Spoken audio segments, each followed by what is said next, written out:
for decades. Tonight's debate is going to look a little bit different in a couple of ways. It is much smaller than the debates we've seen before. You are just one of 6 candidates who will be on this stage. And every candidate on that stage, now that Senator Cory Booker has dropped out of that race, will be white as well. Booker spoke with our Rachel Maddow about this, and I want to play for you what he had to say about how diversity is playing into this primary. Watch. Diversity is critically important, and a perception of fairness. I remember when Kamala dropped out, women in my life were telling me how much they felt offended that someone with such a record that she had couldn't make it to Iowa because at the end of the day, she ran out of money.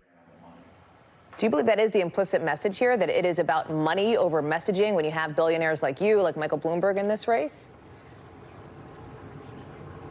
Well, let me say this, Hallie. The day after Senator Harris dropped out, I wrote an open letter to the Democratic National Committee and said I believe they should change the criteria for getting onto the debate stage to make it more open, to make sure we had a more diverse group of candidates.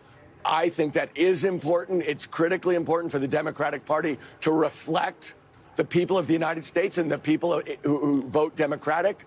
And so I asked for it. Obviously, the Democratic National Committee doesn't do what I asked them to do. But I agree with Senator Booker that, in fact, it is critical to have a diverse group of people representing us. Before I let you go, I want to get you quickly here. Mike Bloomberg, who is also spending a lot of money in this race, as you know, has committed now, based on our reporting, to direct his staff, to direct his money, to direct that money muscle all the way through the general election, even if he is not the nominee. Right now, will you make that same commitment? Hallie, as you know, I started one of the largest grassroots organizations in the United States, Next Gen America. In 2018, Next Gen did the largest youth voter mobilization in American history. Next Gen continues to do all of its work. Sure. We go door to door with the unions and hit $25 million. We're doing all of that.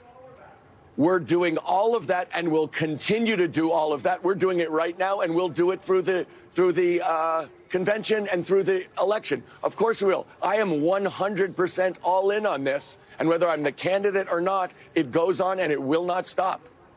You're asking me, I'm telling you. Thank you. I appreciate you joining us on the eve